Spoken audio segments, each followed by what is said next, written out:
Marahil, ang isang dahilan kung bakit marami tayong mga nararanasang kalamidad sa ating, lalo na sa ating bansa.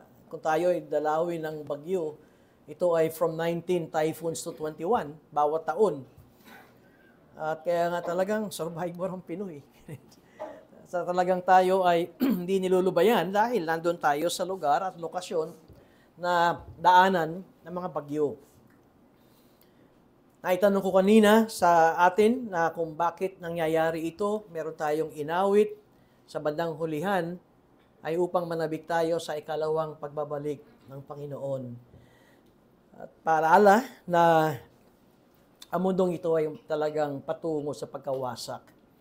At paalala na kung masyado nating mahal at pinahahalagahan ang ating buhay sa mundong ito ng higit kaysa sa pagmamahal at pagpapahalaga natin sa ating Diyos, ay ito ay isang wake-up call sa atin na sa mundong ito at talagang kasama ang ganitong mga trahedya, kung kaya't sa bandang hulihan ng aklat ng Revelation, dito sa Tagalog ay naroon yung Maranatha at naroon ang sama-samang pagtawag ng mga Kristiyano na nasa langit na. Ito yung Book of Revelation na larawan ng mga mananampalataya na nasa langit na ang kanilang sama-samang pagtawag at pagdalangin ay ang Panginoon ay bumalik na.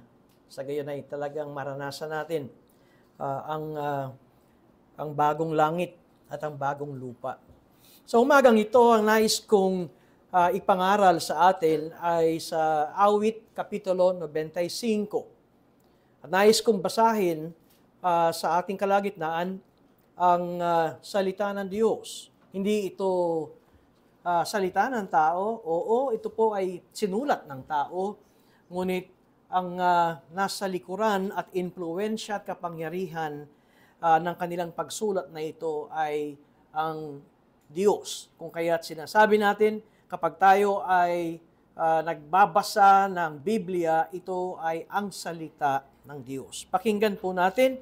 Kung kayo ay may mga Biblia, ang aking babasahin ay mga Awit, Kapitulo 95, at ang aking salin sa Tagalog ay yung ang Bagong Tagalog 2001. Yan ay nasa online. Kung hanggang ngayon ay hindi kayo makabili ng Biblia, libre po ang Bible sa online.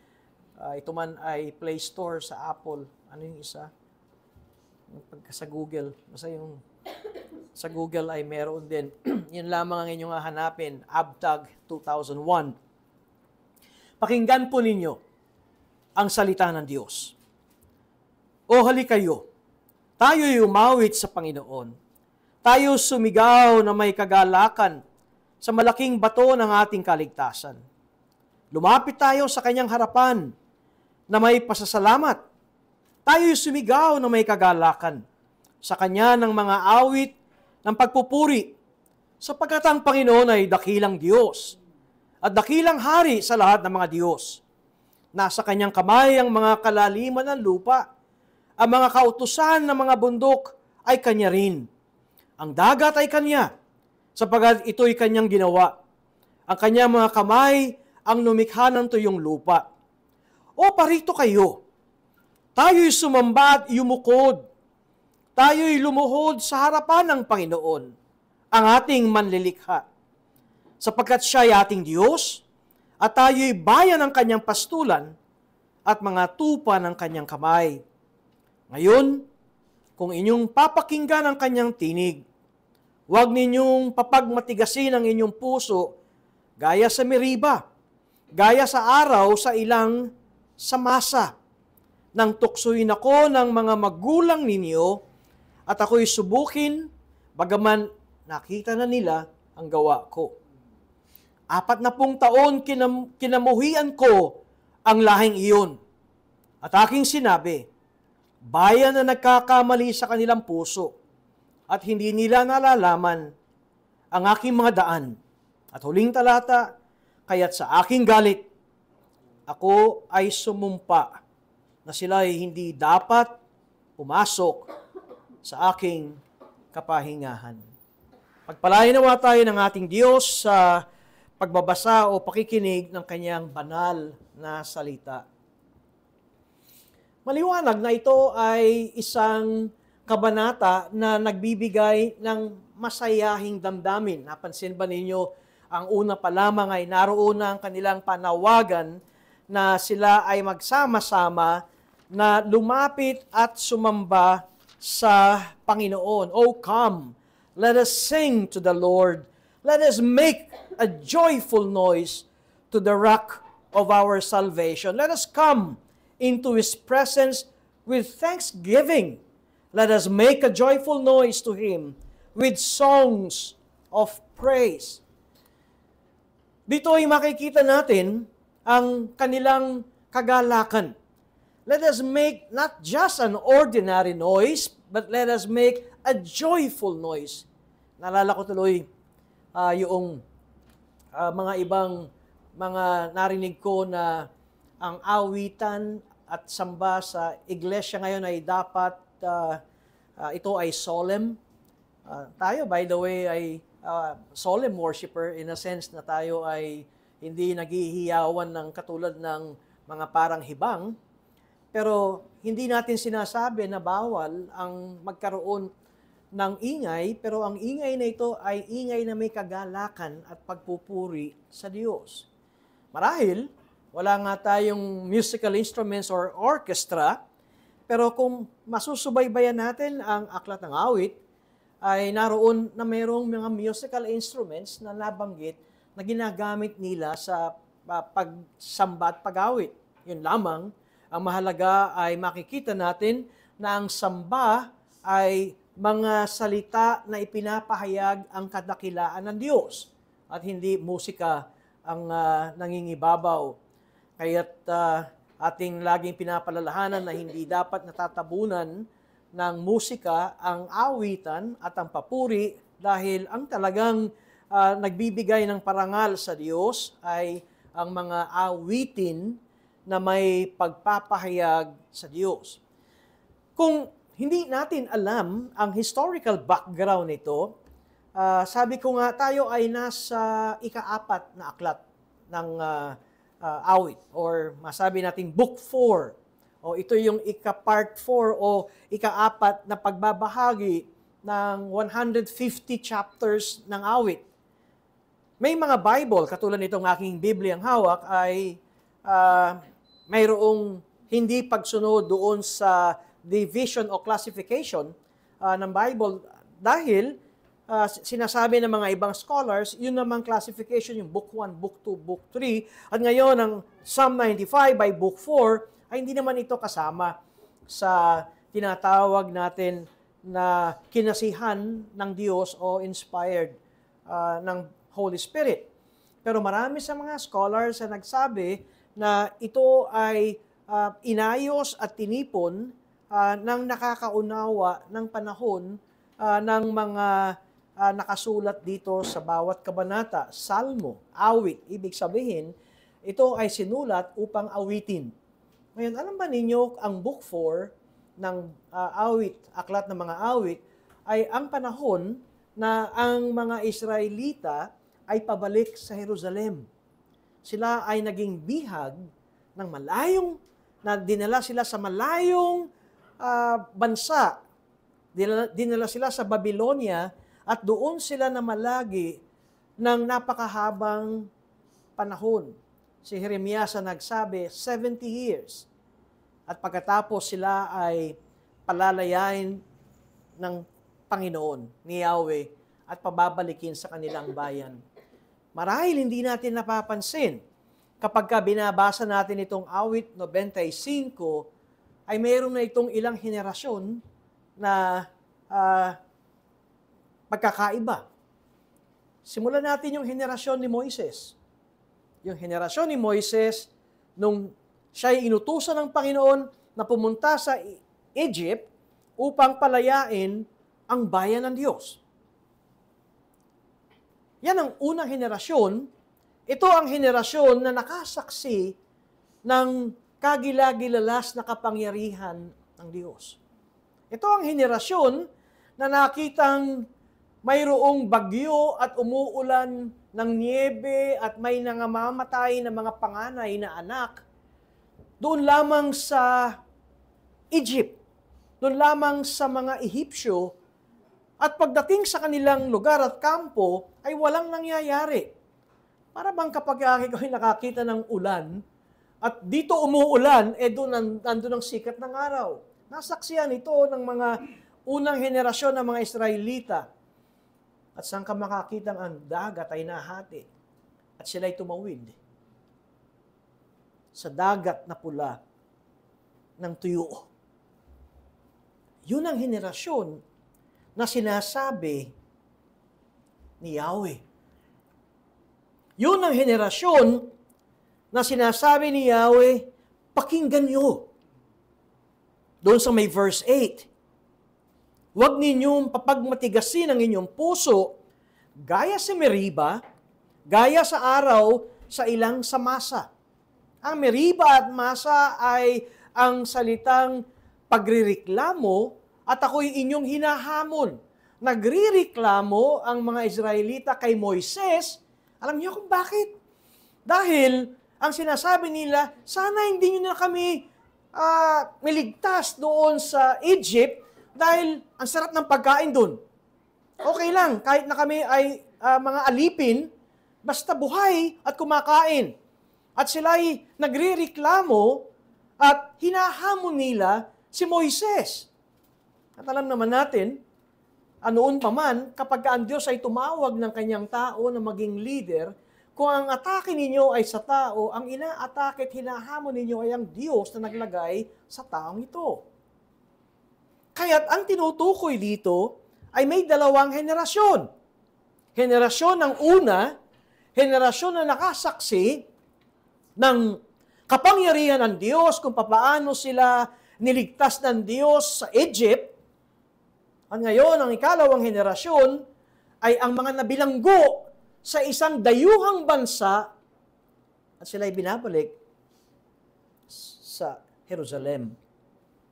Huwag ninyong sa verse 8 ng awit 95, huwag ninyong papagmatigasin ang inyong puso gaya sa Meriba, gaya sa araw sa ilang sa Masa, nang tuksuhin ako ng mga magulang ninyo. At ako'y subukin, bagaman nakita na nila ang gawa ko. Ngayon, kung may nagsasabing mga ngaral na si Yahweh o ang Diyos ng Old Testament ay nakakatakot na Diyos, laging high blood, laging nagagalit, yan ay isang pagkakamali. Sapagkat makikita natin, kapag ka ang Diyos ay humahatol, kapag ka ang Diyos ay nagpapahayag ng galit, ito ay dahil sa kanyang tugon na biniyayaan na niya ang tao, tinulungan na niya ang tao, at naroon ang kanyang kalinga, at ang sukli pa rin na ginagawa ng mga tao ay pagrereklamo at paghahanap ng karagdagang blessing. Kapag nababasa natin sa Old Testament na si Yahweh, ang Diyos na lumalang ng langit at lupa, ay nagagalit dahil ito ang kanyang tugon sa mga suwail ng mga tao. At lalo na suwail ng mga Israelita. Mapapansin natin na sinabi ng Diyos, 40 taong kinamuhian ko ang lahing iyon. At aking sinabi, bayan na nagkakamali sa kanilang puso at hindi nila nalalaman ang aking mga daan, kaya't sa aking galit, ako'y ay sumumpa na sila'y hindi dapat pumasok sa aking kapahingahan. Opo, ang Diyos ay nagagalit sapagkat siya ay isang matuwid na hukom. At ang kanyang galit ay batay sa matuwid na paghahatol. Ngunit hindi siya nagagalit ng basta na lamang na kuminsan ay yung katulad nung makikita mo yung mga bata, sinisipa ng magulang, sabihin ng bata, ano pang ginawa ko? Diba, may mga magulang na ganun bigla na lang anong tawag doon? Nawawala sa sarili at matapos sipain yung pusa, yung aso, at nakita yung anak, pati anak ay sinipa dahil nagkaroon pala ng problema sa buhay. At itong si batang naglalaro na walang kamalay-malay ay nakatanggap ng sipa. Hindi ganun ang Diyos. Kundi ang poot at galit ng Diyos ay dahil matapos na ipakita ko sa inyo ang aking kagandahang loob, ang aking pagmamahal, ang aking kalinga, ito pa ang sukli na ginawa ninyo. At dahil siya ay ang tinatawag nating mambabatas, the lawgiver, ay marapat lamang na ang Diyos ay magbigay ng matuwid na hatol. Kaya ilagay ninyo sa ating background ang awit 95 na merong dalawang henerasyon. Patay na ang unang henerasyon. Matandaan ninyo kung bakit hindi sila nakapasok sa kapahingahan. Kapag nababasa natin sa Old Testament ang kapahingahan, ang unang nawa na pumasok sa ating isipan ay yung ipinangakong bayan, lupa ng Diyos sa Israel. Una-una kay Abraham, yung promised land, yung Kanaan. Dahil sa Kanaan ay naroon ang kapahingahan. Unang-unang ilalagay natin sa isipan sa Old Testament.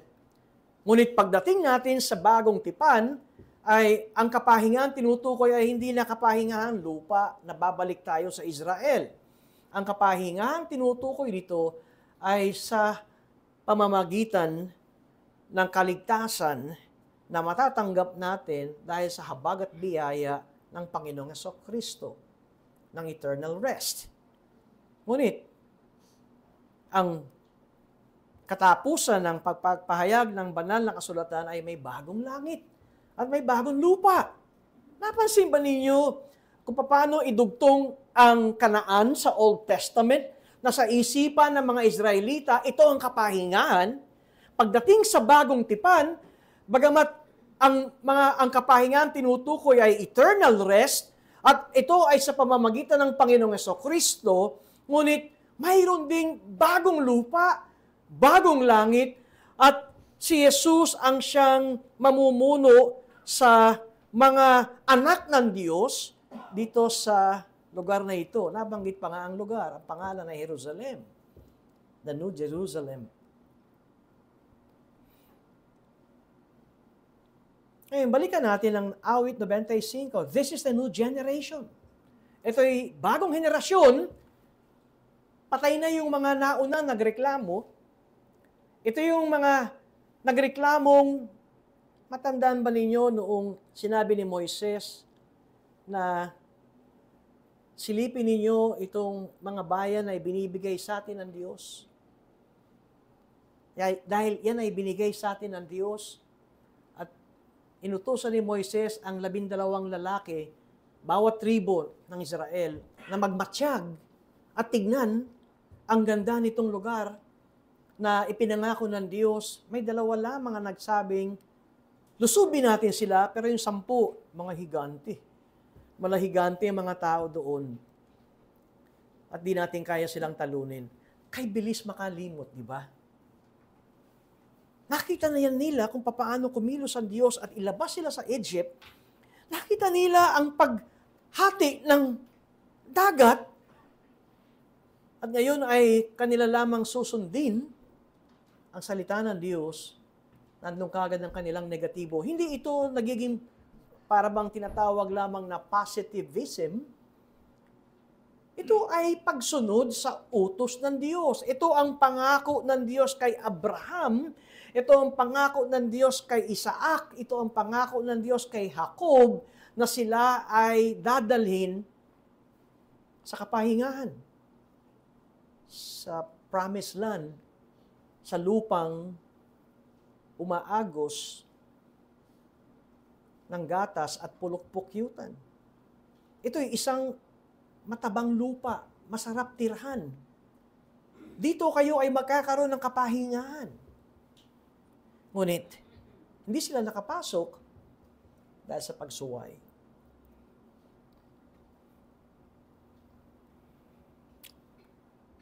At alam natin ang kasaysayan ng Israel dahil sa patuloy at patuloy na pagsuway nila sa kalooban ng Diyos at sa salita ng Diyos, saan sila napulot?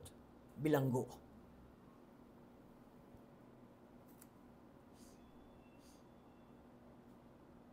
Ang tanging hinihingi ng Diyos, pakinggan niyo ang aking tinig. Ito yung sinabi sa verse 8. Huwag ninyong papagmatigasin ang inyong puso, gaya sa Meriba at gaya sa araw sa ilang sa Masa, nang tuksohin ako na mga magulang ninyo, at ako'y subukin, bagaman nakita na nila ang gawa ko. Ito ay hindi para sa lahat ng tao. Alam nyo, ito ay para sa Israel. At alam natin, ang Israel ay sumisimbolo sa mga anak ng Diyos, sa iglesia, sa ating kapanahunan. Sumisimbolo, tumuturo. Dahil ang Israel ay ang isang bayan na kung saan ang Diyos ay nangungusap sa kanila. Ngayon, ang Diyos ay nangungusap sa ating kalagitnaan. Hindi sa lahat ng tao. Yung mga taong nasa labas at yung mga taong nasa mall at yung mga taong nasa bahay, paano mangungusap ang Diyos sa kanila? Kanilang gawa. Saan nangungusap ang Diyos ngayon sa ating panahon? Sa ganitong pagpupulong. Sa araw ng Panginoon, tayo ay nagpupulong sa lugar na ito, nababasa natin ang banal na kasulatan, umaawit tayo ng mga himno, nakakarinig kayo ng pangangaral mula sa pulpitong ito, at ito ay hango at galing sa salita ng Diyos. Nangungusap ang Diyos sa atin. Kaya nga, ito ay para sa atin. Ito ay para sa inyo. Ito ay para sa bawat isa na nagsasabing siya ay Kristiyano, na siya ay anak ng Diyos. At anong sinasabi ng Diyos? Kung inyong papakinggan ang kanyang tinig, huwag niyong papagmatigasin ang inyong puso. Gaya sa Meriba, gaya ng araw sa ilang sa Masa. Sa tuwing tayo ay narito, sa tuwing kayo ay nakaupo at nakakapakinig ng pangangaral, naririnig ninyo ang tinig ng Diyos. At ang paalala sa atin, kung pinipilit pa rin natin gawin ang ating gusto, maramdaman ang ating nasa, nang hiwalay sa Diyos, ay matuto tayo sa kasaysayan. Dahil ang tanging nais ng Diyos, hear His voice, and hear His voice is equivalent to obey the voice of God. Hindi lamang pakinggan yun, tinig ng Diyos, pakikinggan lang pala eh. Pero alam natin ang konteksto nito ay pakinggan na ang kahulugan ay sundin ang kanyang utos. Kaya makikita natin, dalawang henerasyon, ang sinasabi ko, iparalel natin ang dalawang henerasyon, at pagkatapos ay ang sumulat ng mga awit ay nagbigay ng babala. Naroon ang prophetic voice, naroon ang paalala at babala na ating pakinggan. Sundin ang tinig ng Diyos.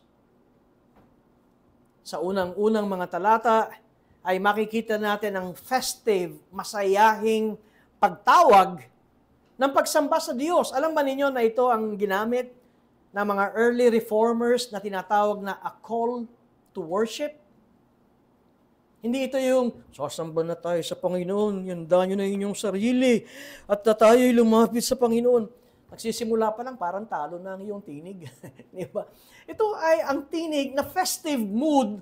Ito ay panimulain ng magalak. Sino sasama sa iyo kung ang boses mo parang talo ka agad sa umpisa?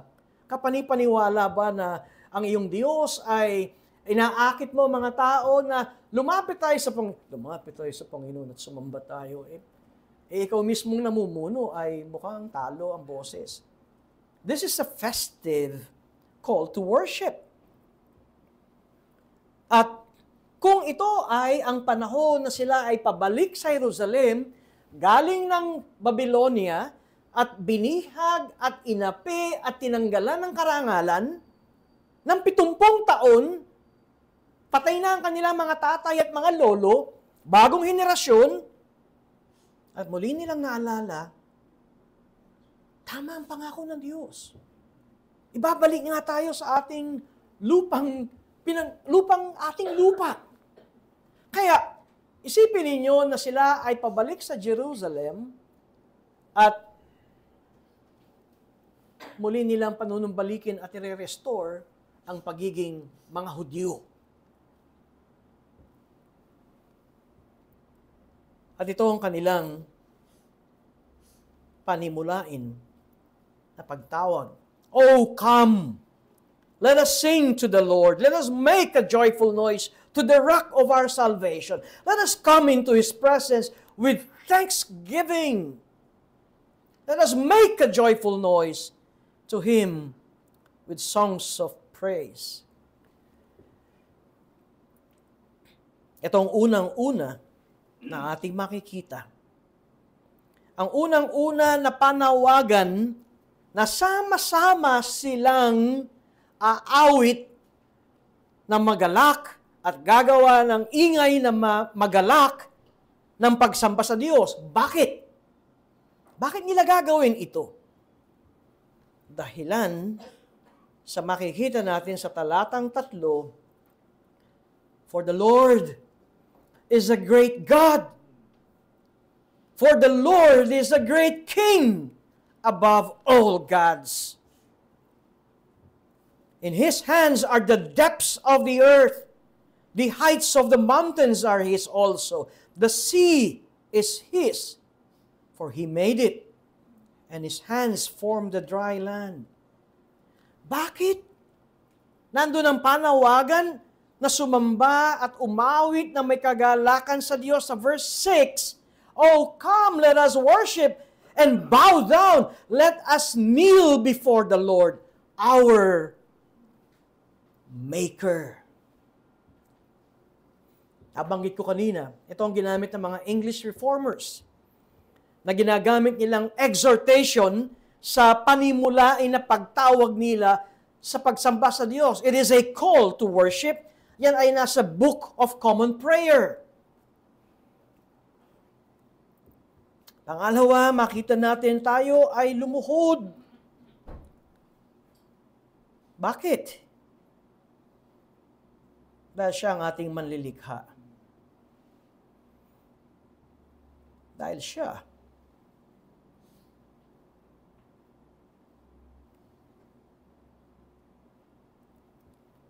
Ang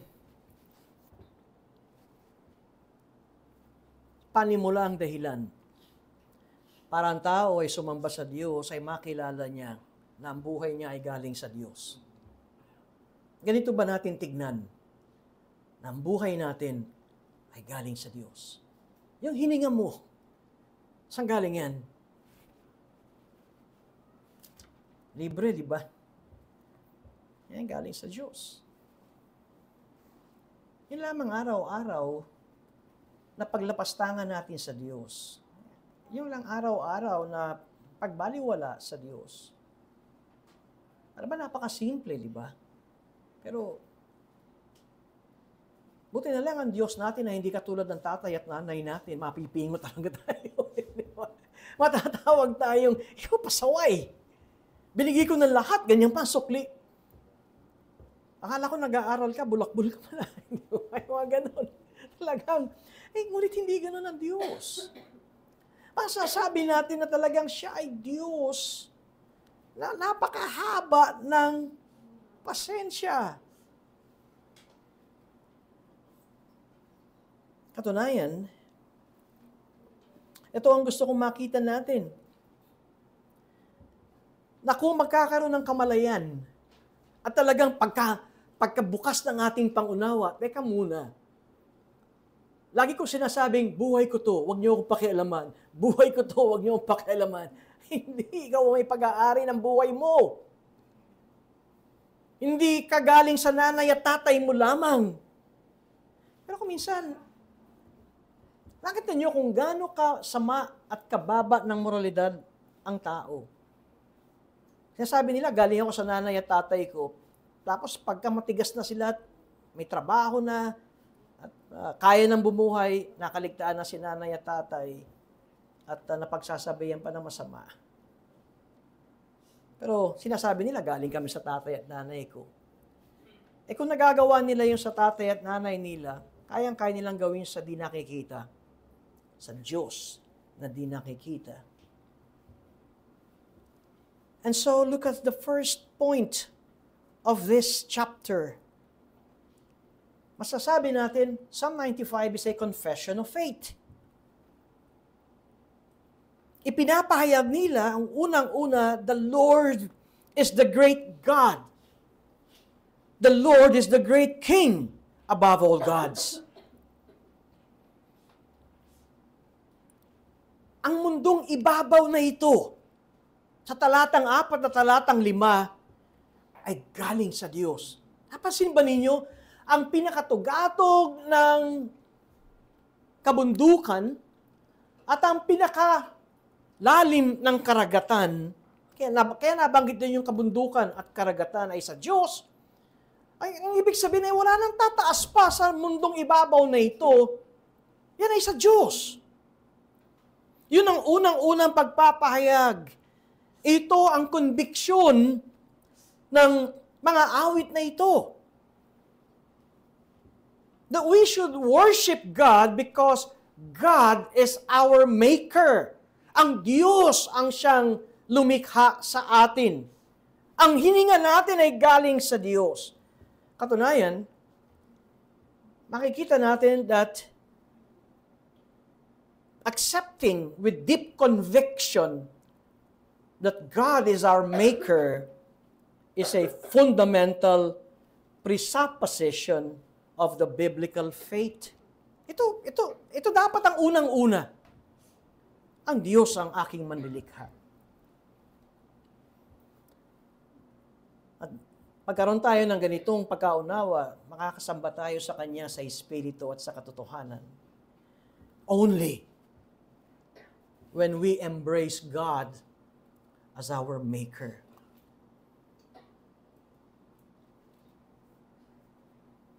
Ano ba ibig sabihin nun? That God is our Maker. That means we are totally dependent on Him for our existence as well as our care.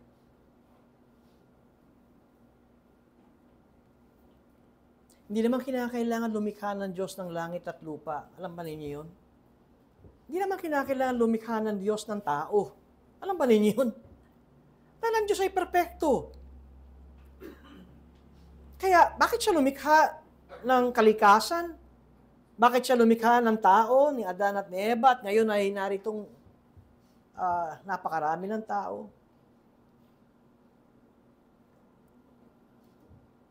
Yan ay dahil sa biyaya ng Diyos. Masasabi ko that in itself, it was an act of grace. At pagkatapos ay nilikha niya ang tao ayon sa kanyang wangis. Si Adan at si Eva ay nilikha ng Diyos ayon sa kanyang larawan at wangis. Ngunit ano ang nangyari? Sinuway ng unang tao ang ipinakitang kabutihan ng Diyos.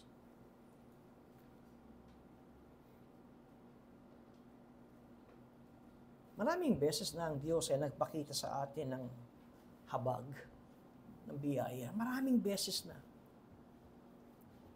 Ngunit kuminsan, mainam na tignan natin na paano ko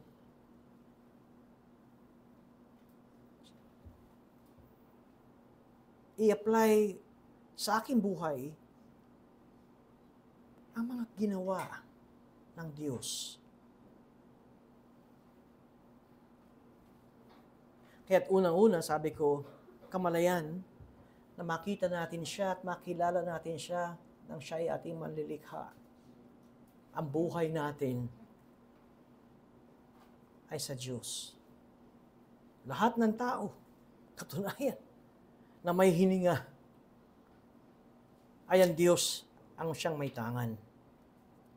Pangalawa, kung bakit makikita natin sa kadahilanan kung bakit naroon ang kanilang pagbibigay ng magalak na papuri sa Panginoon ay sa verse 7. For He is our God, and we are the people of His pasture, and the sheep of His hand.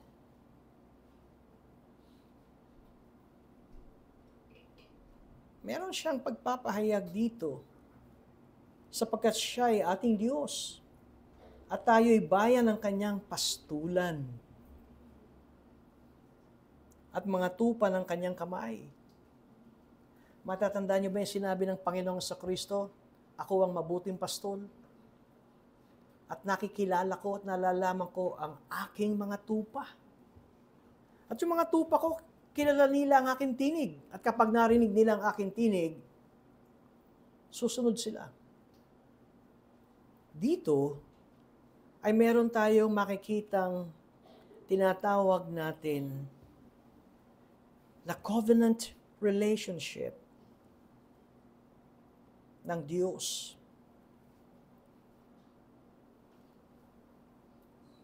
Kanyang ipinapahayag that God is not only their maker. Nandun yung covenant formula that I will be their God and they will be my people. At ang covenant formula na makikita natin, ang Diyos ang aming pastol at kami kanyang kawan. Hindi lahat ng tao ay kawan ng Diyos. Hindi lahat ng palasimba ay tupa ng Diyos. Ang tupa ng Diyos ay ang nakakakilala kay Jesus, nakakakilala ng kanyang tinig at sumusunod sa kanya. Ang nakakarinig ng walang pagsunod, hindi ito ang tupa ng Diyos. At naroon ang kanilang pagpapahayag, bakit sila sumasamba? Bakit ba tayo sumasamba, mga kapatid? Bakit ba kapag dumarating ang araw ng Panginoon, narito tayo? Dahil walang mapuntahan. Meron akong laging niyayaya na malapit sa atin dito. Sa kanto lang ng kali natutulog. Sa kanto namin. Pag nagkikita kami sa labas, lumalapit sa akin yan, humihingi ng pananghalian.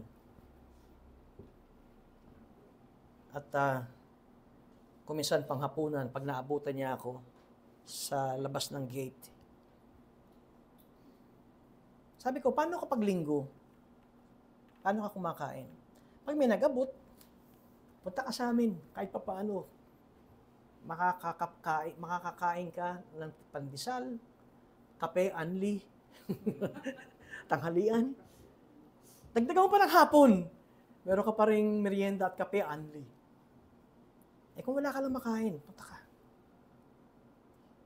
Sa dalangin, na kapag siya ay narito, ay makapakinig siya ng pangangaral ng salita ng Diyos at magkaroon ng konbiksyon at makita niya ang tunay na kanyang kalagayan kapag iminulat ng Diyos ang kanyang puso at mata.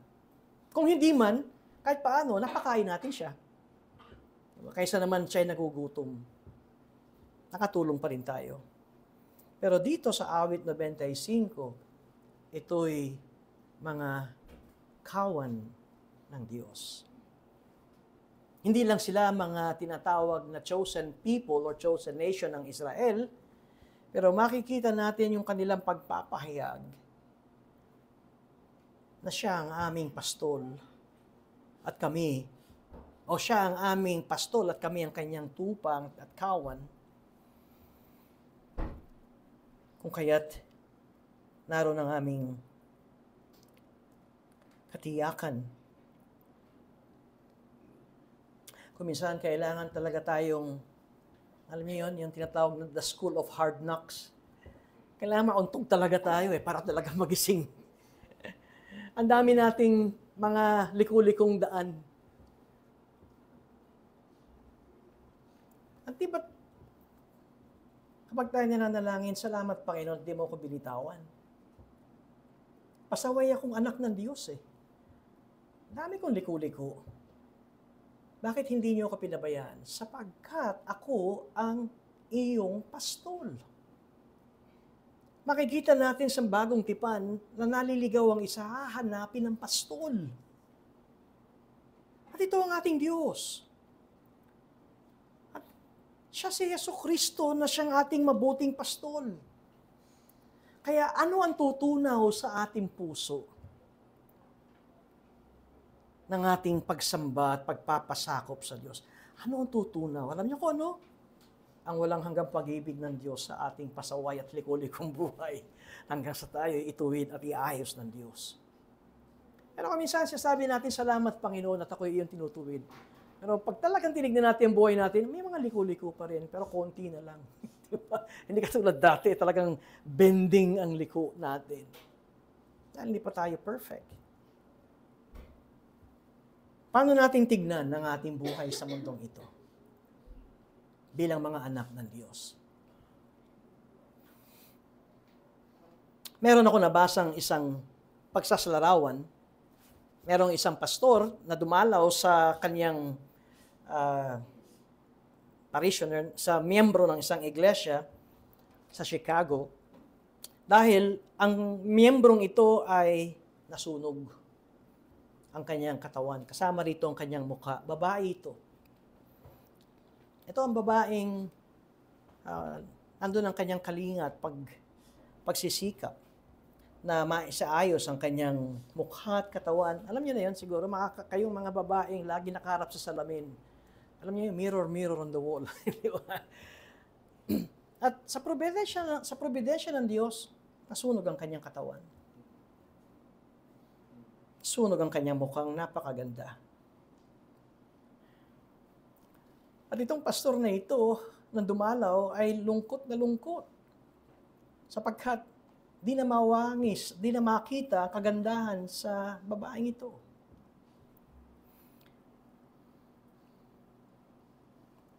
At para encourage ng babaeng ito, ang kanyang pastor, baliktad na, dapat ang pastor nag-encourage.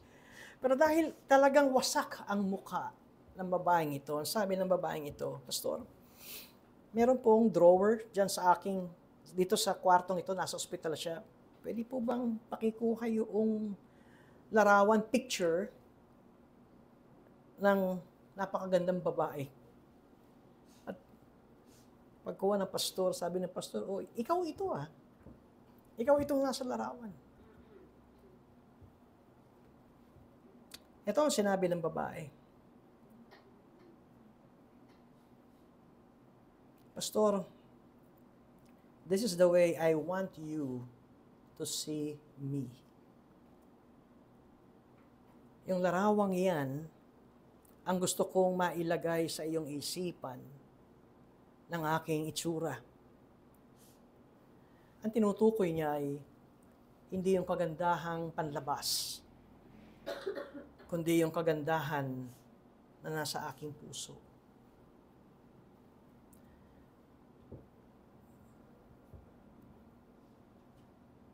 Ito ang dahilan, marahil kung bakit marami pa rin na mga anak ng Diyos na naghahabol sa panlabas na kagandahan. Kaya daming yumaman, di ba? Mga nagre-retoke ng mukha. Dahil alam mo ang gusto ng tao, outward appearance.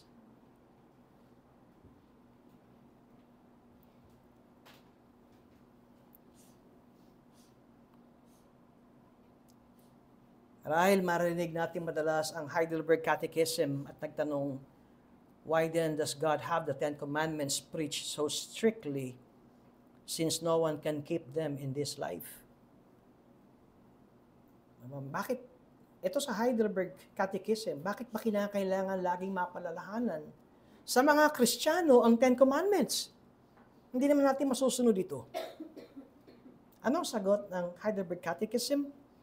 First, that all our life long, we may become increasingly aware of our sinfulness, and therefore, more eagerly seek forgiveness of sins, and pray to God for the grace of the Holy Spirit, so that more and more we may be renewed in the image of God, until we attain the goal of perfection after this life. Yan ay nasa 115 ng Heidelberg Catechism. Na tayo ay mapalalahanan. Ang buhay natin habang sa mundong ito, tayo ay inuukit at nauukit ayon sa wangis ni Kristo. At ito ay panloob. At hindi yung panlabas. Kaya nakita niyo yung mga affluent ones, parang wala na atang mata, hindi na makadilat sa kakabatak. Sobrang batak na eh. Makinis nga at unat, wala nang mata. We need to think of our renewal in the image of God. Sapagkat ang mga anak ng Diyos ay hinuhubog ng Diyos ayon sa wangis ng kanyang tanging anak na si Jesucristo. Kung merong pinakamagandang to the superlative, ilang exponential power ito sa mundong ito, ay si Jesucristo. At dito tayo hinuhubog ng Diyos. Ng bawat anak ng Diyos ay maging wangis ng Panginoon. Para bang ang bawat isa sa atin ay nasa studio na nire-retoke yung ating buhay.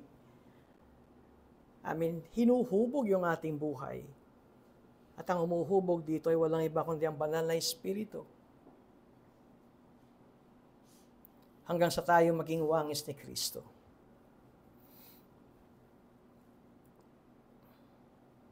In closing, ang gusto kong gamiting halimbawa ay noong July 26, ilang araw lamang ang nakaraan, sa Paris ay nagsimula na yung 100 years na Olympics.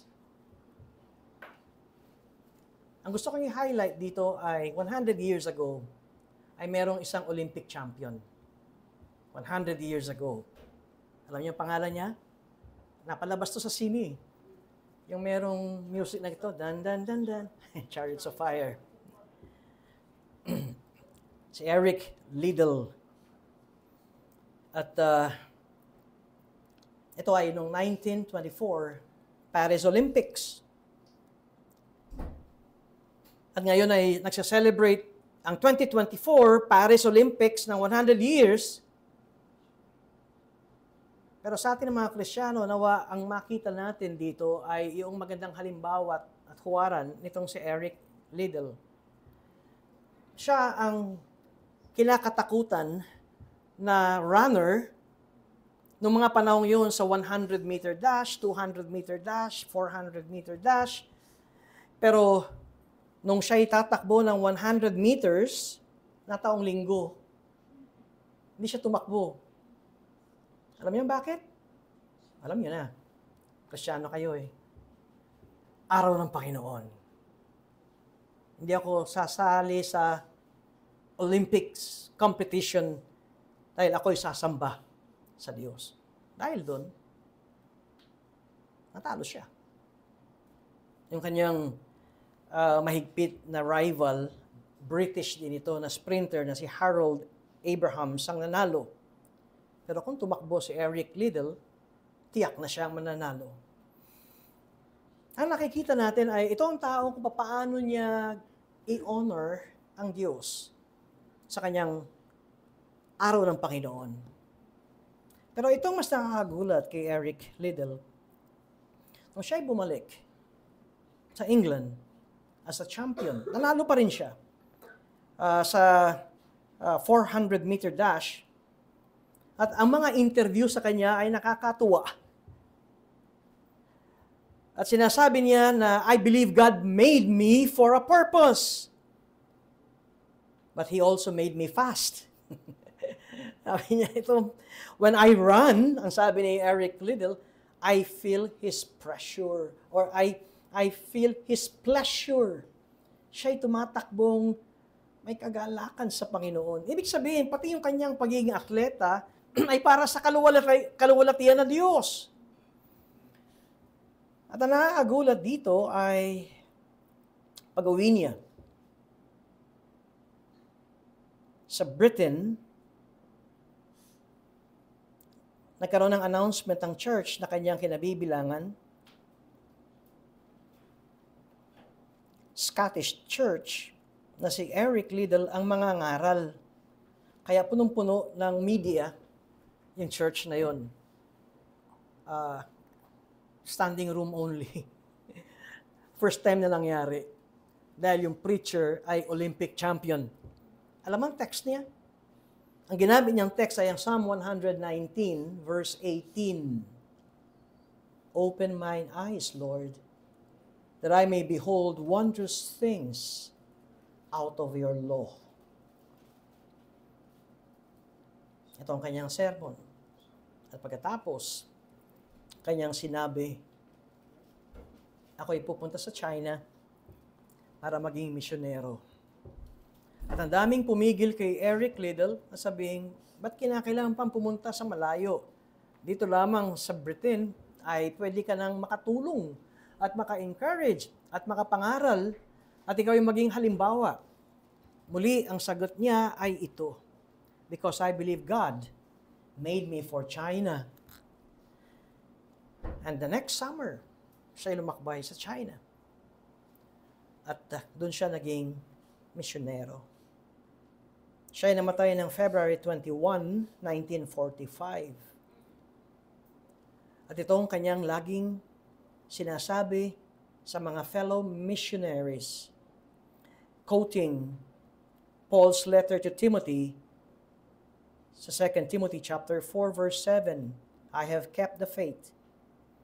I have fought the good fight. I have finished the race. I have kept the faith. Ba't ko ginamit si Eric Liddell as an illustration? Ito ang tao na kanyang sinasabing ang buhay ko ay sa Diyos. Naging maliwanag sa kanya na siya ay tinawag ng Diyos na maging misyonero sa China. Handang bitawan ng limelight. Handang bitawan ng lahat.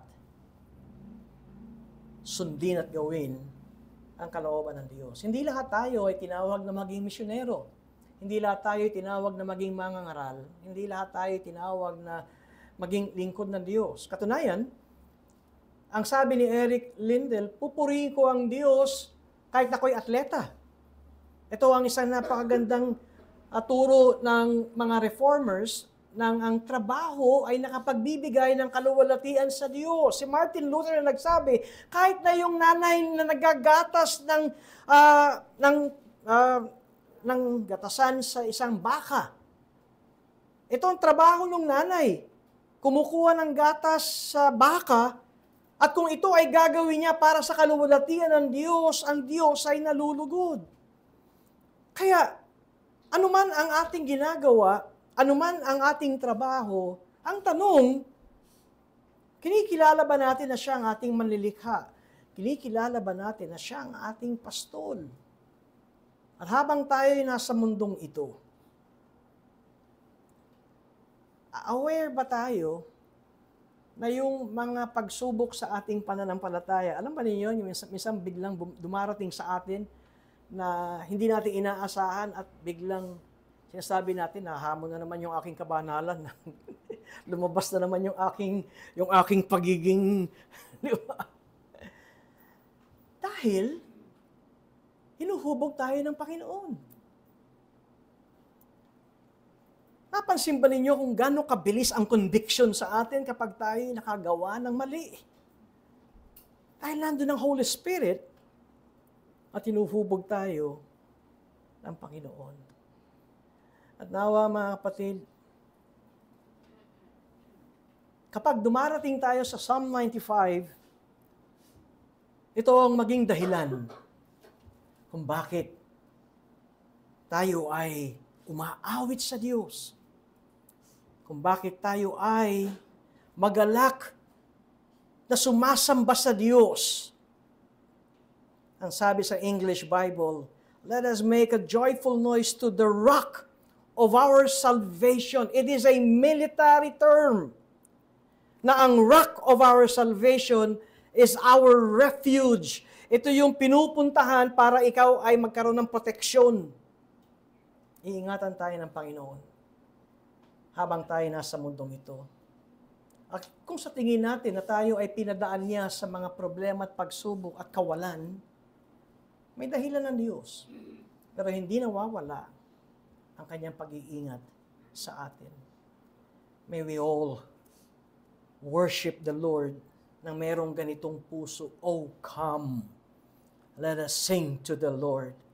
Let us make a joyful noise to the rock of our salvation. Let us come into His presence with thanksgiving.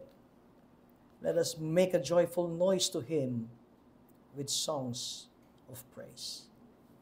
Manalangin po tayo. Salamat, Panginoon, sa kabanatang ito ng awit. At kami ay inyong patuloy na tinuturuan ng spirito, ng attitude, ng pagsamba sa inyo. Salamat. At kami hindi pa perfect, ngunit hinuhubog nyo kami. Ang aming pagpapasalamat ay ang inyong paghubog sa amin. At kung lumalabas ang aming mga imperfections, salamat sa mabilis na conviction ng Holy Spirit.